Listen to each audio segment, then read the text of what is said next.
오래됐습니다.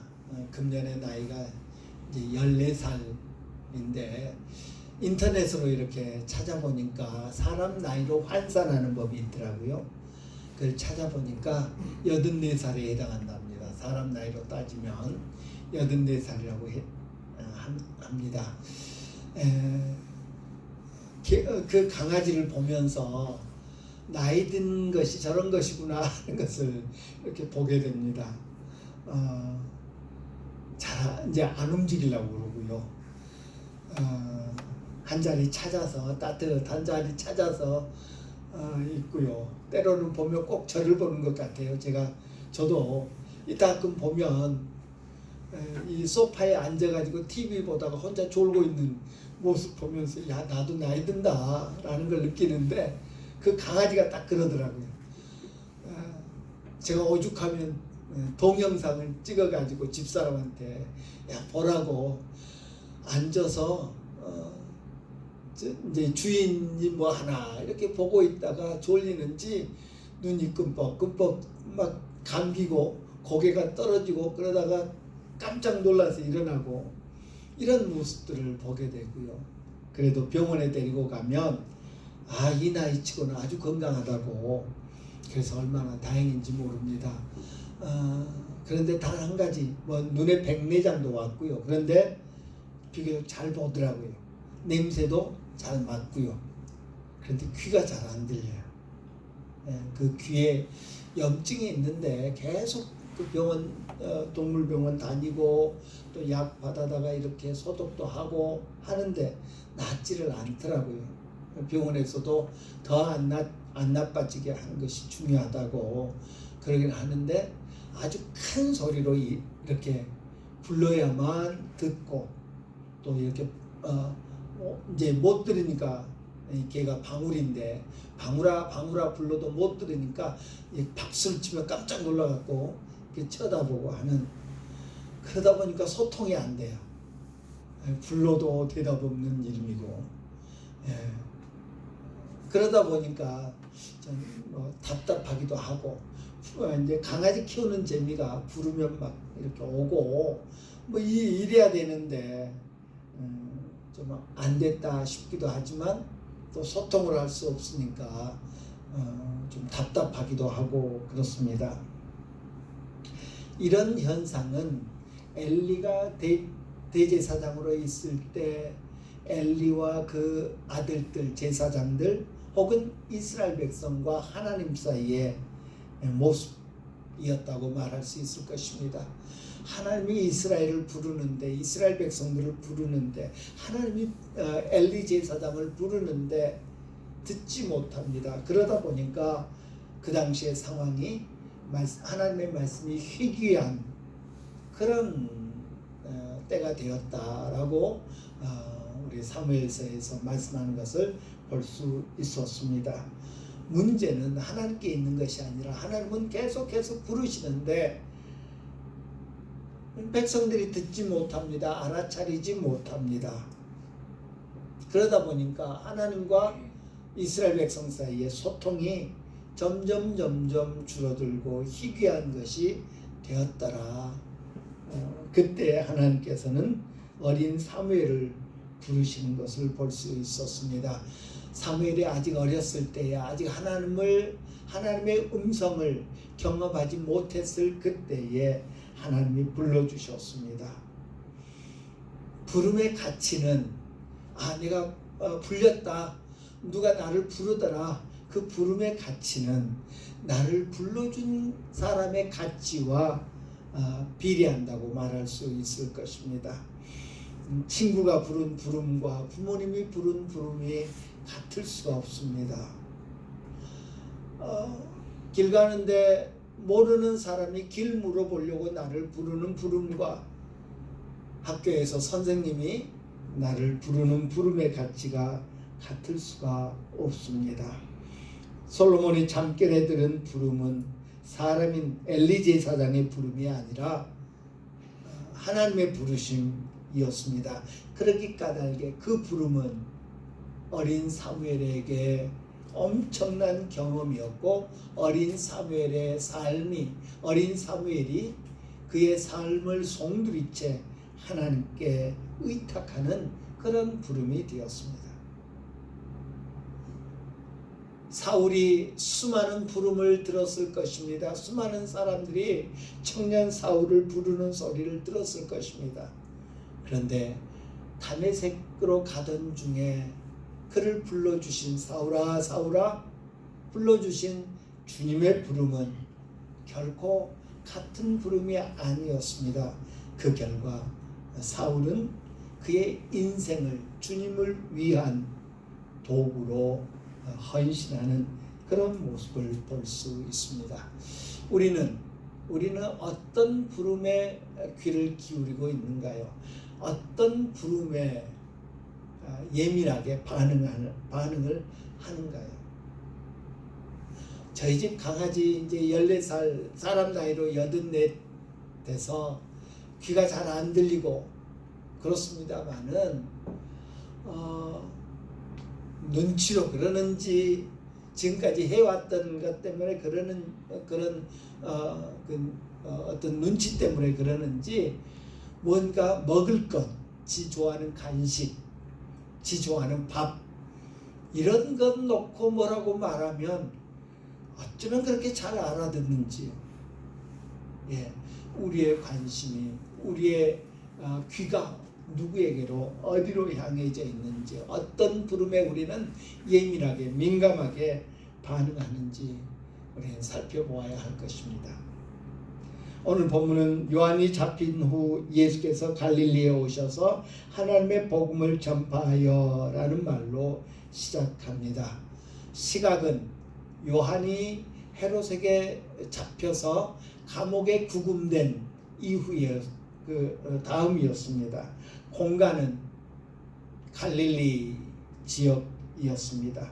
그 시각, 그 공간에서 예수님은 하나님의 복음을 전파하셨다고 선포하셨다고 오늘 본문은 말하고 있습니다. 하나님의 복음, 하나님이 인간에게 주시는 복된 소식, 좋은 소식은 무엇이었습니까? 그 첫째는 때가 찼다라는 것이었습니다. 때가 찼다. 이 찼다라는 말은 완료하다, 현실로 가져오다 라는 의미를 가지고 있습니다. 예수님은 자신의 도착이, 자신의 등장이 시간을 향한 하나님의 계획, 시간을 향한 하나님의 목적의 완성이다. 시간을 향한 하나님의 계획의 완성이 이루어졌다라고 말씀하고 계시는 것입니다. 예수님이 도착하셨습니다. 임마누엘 하나님이신 예수님이 임재하셨습니다. 그의 임재, 그의 존재는 하나님의 약속의 성취 그 자체다라는 것입니다. 인간의 역사 속에 하나님께서 하시려고 하신 궁극적인 일이 이제 다 이루어졌다라는 것을 의미합니다. 때가 찼고 하나님의 나라가 가까이 왔다라고 우리 주님 말씀하십니다. 하나님이 다스리시는 하나님의 나라가 가까이 왔다고 말합니다. 하나님이 통치하시는 때가 이루어지게 되었다고 말씀하고 있습니다. 다 됐다. 그래서 이스라엘 백성은 더 이상 기다릴 시간이 없었습니다. 더 이상 머뭇거릴 시간이 없었습니다. 하나님께서 동물들 암수 2쌍씩, 그리고 하나님 앞에 희생 제물로 드릴 동물 암수 7쌍씩을 노아 앞으로 끌어왔습니다. 그런가 하면 노아와 그의 가족들의 등을 떠밀어서 방주 안에 밀어넣었습니다. 때가 찼습니다. 때가 가까웠습니다. 머뭇거릴 시간이 없었습니다. 주저할 시간이 없었습니다. 이런저런 핑계댈 시간이 없었던 것입니다. 하나님께서 그의 사자들을 소돔에 보내셨을 때 때가 찼습니다. 머뭇거릴 시간이 없었습니다. 뒤돌아볼 시간이 없었습니다. 하나님의 시간 계획이 완성되는 순간이었습니다. 이제 우리 하나님께서 말씀하신 궁극적인 시간 계획표에 그 끝자락에 이르렀음을 우리 주님 말씀하십니다. 때가 찼다. 하나님 나라가 가까웠다. 라고 말씀하십니다. 2000여 년 전 갈릴리에서 때가 찼다고 선언하신 주님은 오늘 성령을 통해서 우리에게 말씀하십니다. 주님이 다시 오신다고 약속하신 그때가 가까이 왔다라고 깨닫게 하십니다. 때가 찼고 하나님의 나라가 가까이 왔음을 선포하신 주님은 그 하나님의 나라를 준비하라고 이스라엘 백성들에게 말씀하고 있습니다. 회개하고 복음을 믿으라라고 말씀하십니다. 하나님의 때에 하나님의 통치를 받아들일 준비를 하라고 말씀하십니다. 작년에는 대신방을 못했어요. 막 하려고 했는데 그때부터 그냥 신천지 34번이었던가요? 확진자가 나온 바람에 대신방을 못했습니다. 매년 대신방을 하다 보면 가족들이 대신방을 좋아한다고 농담반 진담반으로 말해요. 특별히 교회 나오지 않는 남편들도 좋아한대요. 대신방 하는 거. 왜냐 했더니 대신방 할 때 대청소가 이루어지더라. 그런 농담 섞인 진담 섞인 농담을 하는 것을 많이 들었습니다. 몇 달 전, 한 두어 달 됐나요? 갑자기 저희 집사람이 막 집을 청소하기 시작합니다. 거실, 또 뭡니까 화장실, 또 주방 이쪽 부분, 사람 오면 눈에 잘 띄는 부분이죠. 청소하면서 제 물건 거실에 나와 있는데 그거 다 치우라고, 빨리 치우라고 막 잔소리를 합니다. 왠가 했더니 우리 아들 녀석이 이제 결혼을 결정하고 처음으로 며느리 될 아가씨가 이제 우리 집 방문한다고 얼마나 며칠 전부터 막 청소를 하는지요. 예, 사람을 맞을 준비도 그렇게 대청소하다시피 하는데 주님께서 말씀하십니다. 때가 찼다. 하나님 나라가 가까웠다. 그러니 준비해라. 어떻게 준비하라고요? 회개하고 복음을 믿으라라고 말합니다. 음식을 장만해서 상에 차릴 때에 음식을 어떻게 내놓습니까? 그릇에 담아 내놓지요. 그릇에 담아 내놓을 때 어떻게 합니까? 그 그릇을 깨끗하게 하고 음식물을 담습니다. 전에 먹었던 부스러기들이 이렇게 찌꺼기들이 있는데 그걸 설거지하지 않고 담아내는 집 아마 없을 겁니다. 예, 우리 주님 말씀하십니다. 회개하고 복음을 믿으라라고 말씀하십니다. 깨끗하게 하고 받아들여라. 깨끗하게 하고 받아들여라 라고 말씀하고 계십니다. 하나님의 나라가 가까이 왔는데 하나님의 복음, 다시 말해서 예수 그리스도를 받아들이기 위해서 너희 마음을 회개함으로 깨끗하게 해라. 그리고 그 예수님을 받아들여라 라고 말씀하십니다. 세례 요한이 감옥에 구금된 후에 예수님이 갈릴리에 나타나셔서 드디어 공생애를 시작합니다. 때가 찼고 하나님의 나라가 가까웠으니 회개하고 복음을 믿으라 라고 말씀하십니다. 누구에게 말씀하셨습니까? 갈릴리 사람들에게 말씀하셨습니다. 이 선포는, 이 외침은 일반적인 부름이라고 저는 그렇게 분류하고 싶습니다. 특정 인물이 아니라 모든 갈릴리 사람들에게 이렇게 말씀하십니다. 하나님께서는 항상 모든 사람들에게 당신의 계획을, 당신의 생각을, 당신의 뜻을, 당신의 말씀을 알려주기 원하십니다. 우리는 흔히 일반 계시라고 하기도 하지요. 하나님이 만드신 피조물을 통해서, 자연 현상을 통해서 하나님의 존재를, 하나님의 뜻을 깨닫게 만들어 주신 분이 하나님이십니다. 예수님 역시 갈릴리에 등장하셔서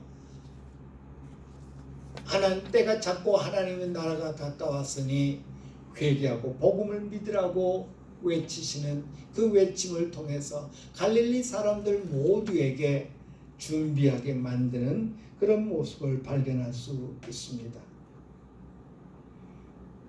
수고하고 무거운 짐진 자들아 다 내게로 오라 내가 너희를 쉬게 하리라 라고 부르신 예수님의 그 부르심은 모든 사람들을 담고 있습니다.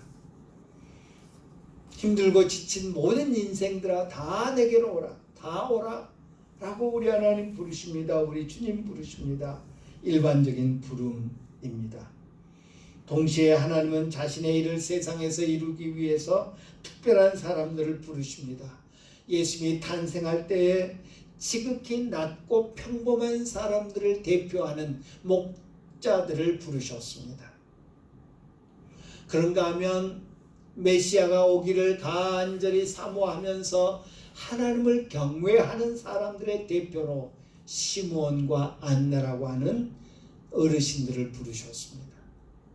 그런가 하면 인류를 위한 구세주가 오셨음을 온 세상에 알게 하기 위해서 하나님은 이 유대인들이 소위 이방 사람들이라고 부르는 우리 밖의 사람들, 우리랑 다른 사람들, 아웃사이더라고 부르는 동방박사들, 이방인의 대표로 동방박사들을 부르셨습니다.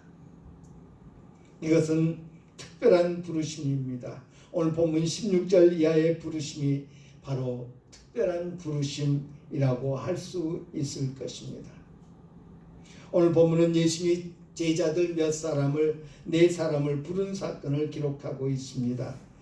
하나님께서 시간 속에서 완성하신 일에 참여하도록 사람을 부르십니다. 그는 갈릴리 해변을 걸어 어부들에게 접근하셨습니다. 그들이 예수님을 찾는 것이 아니라 예수님이 갈릴리 해변으로 그들이 일하는 현장으로 가셔서 예수님이 그들을 부르셨다는 것입니다. 첫 번째 그룹은 시몬과 그 형제 안드레, 베드로 형제들이었습니다. 오늘 우리는 너무나 잘 아는 이 대목, 다른 관점에서 예수님이 왜 그들을 부르셨고 왜 그런 일을 하실 때 부르셨을까? 예수님의 그 숨겨진 의도를 한번 보려고 합니다. 시몬과 그 형제 안드레에게 접근합니다. 그들은 현재 바다에 그물을 던지고 있었습니다. 어부들의 그물은 매우 큽니다. 예수님이 그들을 부르신 사건을 통해서 그 사건 속에 내재되어 있는 그런 암시를 발견하려고 합니다. 예수님은 그들을 사람을 낚는 어부로 부르십니다. 우리가 우리 표현에 너무 익숙해 있어서 낚는다, 사람 낚는 어부라고 말을 하는데, 오늘 본문에서 베드로와 안드레, 야고보와 요한 이 네 사람을 부르실 때 이들의 모습은 결코 낚시꾼이 아니었습니다. 그들은 어부였습니다. 낚시는 우리가 잘 아는 것처럼 낚싯대, 초리대라고 하기도 하더라고요. 낚싯대에 낚싯줄이 달려있고 낚싯바늘이 껴있고 거기에 미끼를 끼워서 하는 것을 의미합니다. 낚시는 어떻습니까? 선별적입니다. 낚시를 하러 가는 사람이 오늘 아무 고기나 잡아야지 하지 않습니다. 오늘 어디로 내가 낚시하러 가는데 그곳에는 어떤 고기가 많아, 어떤 물고기가 많아. 그러니 내가 무엇을 잡으러 가겠다. 저는 낚시는 모릅니다만은 이따 도시어군가 그런 것을 보면 그렇게 하더라고요. 내가 잡고자 하는 어종을 선정합니다. 이번에는 돔을 잡아야 되겠다. 이번에는 황새치를 잡아야 되겠다. 황새치를 잡기 위해서 참치죠. 참치를 잡기 위해서는 그에 합당한 낚싯바늘이 있어야 하고요. 그에 합당한 이렇게 물고기를 큰 덩어리를 큰 낚싯바늘에 꿰서 낚시를 하더라고요. 어디 저수지로 가서 혹은 사설 낚시터로 가서 낚시할 때는 황새치 잡는 낚시 바늘로 낚시하지 않습니다. 붕어를 잡기 위한 낚시, 붕어가 좋아하는 먹이를 달죠. 오늘 본문에서는 이들은 그물을 던지고 있습니다. 그물을 깁고 있습니다. 그물입니다. 그물로 고기를 잡을 때는 어떤 특정 대상을 하지 않습니다. 일반적으로 그 당시 낚시 우리가 고기 잡는 거 생각하면요, 사람을 낚는 어부가 아니라 사람을 잡는 어부라고 번역하는 것이 맞습니다. 그런데 사람 잡는다 그러면 좀 이상한 표현이 되니까 우리가 사람 낚는 어부라고 합니다만은 무엇을 의미합니까? 그 당시 갈릴리 호수에서, 갈릴리 그 바다라고 하지만 호수죠. 갈릴리 호수에서 이 고기 잡는 어부들이 하는 방식은 특정한 고기만을 잡기 위해서 낚시질을 하는 것이 아니라 그물을 던져서 작은 고기가 잡히든 큰 고기 잡히든 53마리가 잡히든 몇백 마리가 잡히든 잡는 것입니다.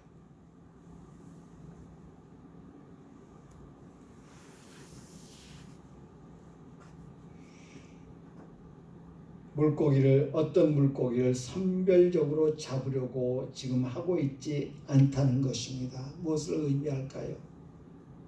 하나님께서 야, 너희 어부들 나를 따라와라. 이제 고기가 대상이 아닌, 물고기가 대상이 아닌 사람을 대상으로 하는 어부다. 사람을 잡는 어부가 되게 해주겠다라고 말합니다. 그리고 그들은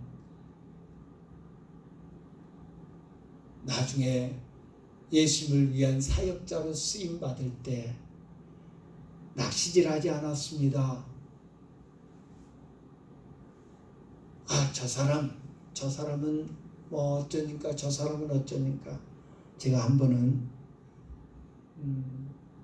선교사, 친하게 지난 선교사 한 분하고 좀 논쟁을 한 적이 있습니다. 선교 전략이 이래야 돼 라고 하면서 자기는 우리보다 좀 못 사는 그런 나라에서 선교하시는 분이었는데, 자기는 주로 그 사회의 고위층들하고 이렇게 고위층들을 대상으로 선교를 한대요. 그러다 보니까 때로는 오해도 받는다고. 저 사람은 돈이 얼마나 많아서 저렇게 저런 데다 돈 쓰고 이런 식의 오해가 있다고 그러더라고요. 네, 인정을 하면서도, 그럼에도 불구하고 그것이 과연 하나님이 기뻐하시는 그런 선교 방법일까에 대해서 한참 이야기를 나눈 적이 있습니다. 예수님의 제자들은, 베드로, 안드레, 야고보, 요한 등의 예수님의 제자들은 단 한 번도 선별적으로 복음을 전하지 않았습니다.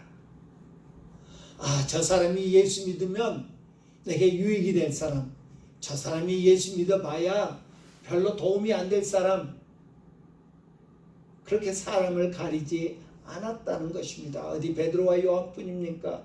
기독교의 역사가 그것을 말해주고 있습니다. 세례요한이 감옥에서 예수님에게 제자들을 보내셨습니다. 오실 그이가 당신입니까? 우리가 또 누구를 기다려야 됩니까? 그때 예수님은 너희들이 본 것을 너희 선생님에게 그대로 말해줘라. 지금 어떤 일이 벌어지고 있느냐? 가난한 자에게 복음이 전파되고 있지 않느냐? 갇힌 자에게 복음이 전파되고 있지 않느냐? 소외된 자들에게 복음이 전파되고 있지 않느냐?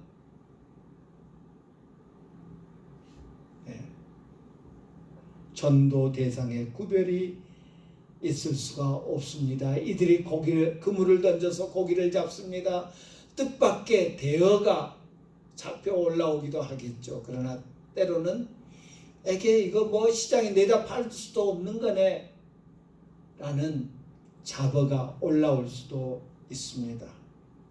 고급 어종이 아니어도 상품 가치가 떨어져도 그 모두가 그들이 잡아야 할 물고기였습니다. 그 모두가 그들의 그물에 걸려 올라와야 될 고기들이었습니다. 예수님은 말씀하십니다. 너희는 가서 모든 민족을 제자로 삼아 아버지와 아들과 성령의 이름으로 세례를 주라고 마태복음 28장 19절 이하에서 말씀하고 있는 것을 우리는 봅니다. 모든 민족으로 모든 족속으로 제자를 삼으라. 우리가 주님의 복음이 우리를 통해서 전해져야 될 대상에는 그 어떤 구분도 그 어떤 차별도 그 어떤 제한도 있어서는 안 될 것을 암시해주고 있습니다. 우리가 만나는 모든 사람이 우리의 그물에 넣어야 될 영혼들이다 라는 사실을 기억합시다. 그 다음에 부르심은 세베대의 아들 야고보와 그 형제 요한이라고 19절에서 밝히고 있습니다. 그들은 어떻습니까? 시몬과 안드레는 그물을 던지고 있었습니다. 고기 잡고 있는 겁니다. 반면에 이 야고보와 요한은 배에 있어 그물을 깁고 있었다고 그렇게 말씀하고 있습니다. 그들 역시 낚시꾼이 아니라 어부입니다. 취미 삼아서 그냥 뭐 시간이 있어서 소일거리로 아니라 그들 역시 어부였고 그들 역시 그물로 고기를 잡는 그런 사람들입니다. 그들은 그물을 손질하고 있었습니다. 어떤 이유인지 모르지만 그물에 손상이 있었던 것 같습니다. 그물이 찢어졌다는 이야기지요. 아마도 고기를 잡다 보니까 찢어진 그물의 그 찢어진 틈으로 고기들이 많이 도망갔던 것 같습니다. 그래서 고기들이 도망가지 못하게 그물을 깁고 있었습니다. 그물에 손상이 있다고 해서 그물이 찢어졌다고 해서 그들은 고기 잡는 것을 포기하지 않았습니다. 에이, 그물 찢어졌으니까 이제 그만 잡자 아니었다는 것입니다. 그들은 다시 더 많은 고기를 잡기 위해서 그물을 손질하고 있었습니다. 그리고 그 그물이 손질되어지면 다시 그물을 베드로와 안드레처럼 그물을 다시 던졌겠지요. 그러면 또다시 많은 물고기들이 잡혔을 것입니다. 말씀드렸던 것처럼 큰 물고기가 잡힐 수도 있고 작은 물고기가 잡힐 수도 있었을 것입니다. 대단한 가치가 있는 시장에 내다 팔면 대단한 가치가 있는 고기도 있었을 것이요. 아니면 그냥 덤으로나 줄 수 있는 그런 잡어들도 있었을 것입니다.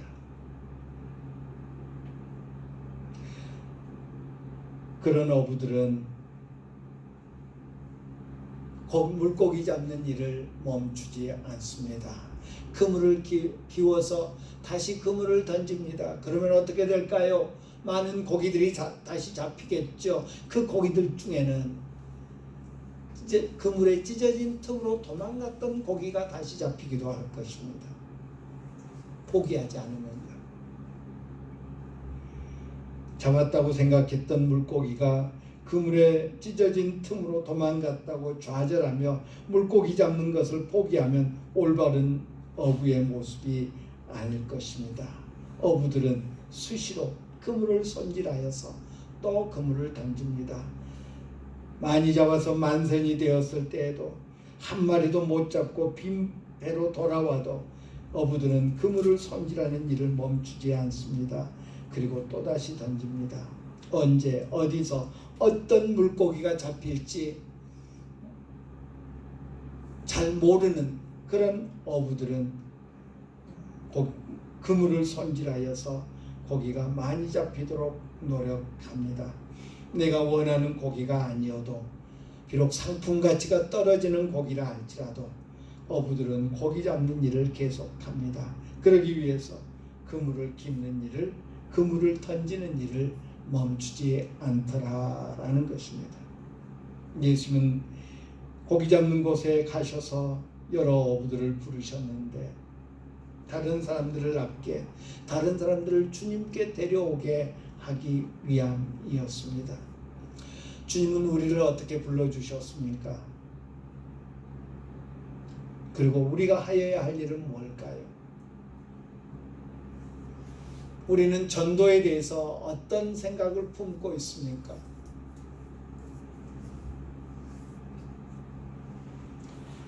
이 베드로와 안드레, 야고보와 요한, 이들은 자신들이 하여야 할 일들을 충실히 했던 사람들입니다. 그들은 그들의 일을 끝내지 않았고, 그리고 그들의 일에 최선을 다하는 그런 사람들이었습니다. 어떤 종류의 고기 잡는 일이든 힘든 것입니다. 시몬 베드로가 여기에서 그랬던 것처럼 우리가 물고기 잡을 때, 우리가 전도할 때 그 일이 결코 녹록지 않음을 우리는 알아야 할 것입니다. 예수님은 모든 물고기를 잡는 모든 족속을, 모든 열방을 그에게로 모으기를 원하신다는 사실을 우리는 기억하여야 할 것입니다. 누군가가 그런 그물을 사용해서, 그물을 기워서 그물을 던졌기 까닭에 우리가 주님 앞으로 잡혀올 수 있었습니다. 우리는 어떻게 보면 낚시된 어부라고 말할 수 있겠죠. 잡힌 어부라고 말할 수 있겠죠. 주님은 우리를 그의 보조 어부로 계속 사용하기를 원하십니다. 우리가 할 일은 그물을 잘 손질하고 그리고 그물을 던지는 일이다라는 것입니다. 어떤 고기가 잡힐지 몰라도 괜찮습니다. 우리로 인해서 어떤 사람이 주님께로 잡혀올지, 주님 앞에 나아오게 될지 몰라도 괜찮습니다. 그 사람이 얼마나 가치 있는지 몰라도 괜찮습니다. 우리가 하는 일은 그물을 내리는 일이요, 우리가 하는 일은 주님을 위해서 그물을 손질하는 일이다 라는 것 기억합시다. 그래서 어떻게든 주님의 부르심에 응답하여서 낯가달게 누군가가 주님을 알게 되는 그런 선한 역사가 나타나도록 하여야 될 줄 믿습니다. 기도하겠습니다. 하나님, 오늘 예수님께서 특별히 갈릴리 바닷가에 오셔서 고기 잡는 4명의 어부를 당신의 제자로, 일꾼으로 부르신 사건을 함께 생각했습니다. 어떤 이는 그물을 던지고 있었고 어떤 이는 그물을 깁고 있었는데 그들이 주님의 어부로 쓰임받을 때에 어떤 일이 벌어지고 어떤 일을 하여야 할 것인가를 암시해 주는 것을 우리가 이 시간 생각했습니다. 하나님, 우리는 전도한다고 하면서 내 생각에 따라서, 내 판단에 따라서, 내 선호도에 따라서 내가 원하는 사람에게만 낚시질하려고 하는 그런 일은 없는지요.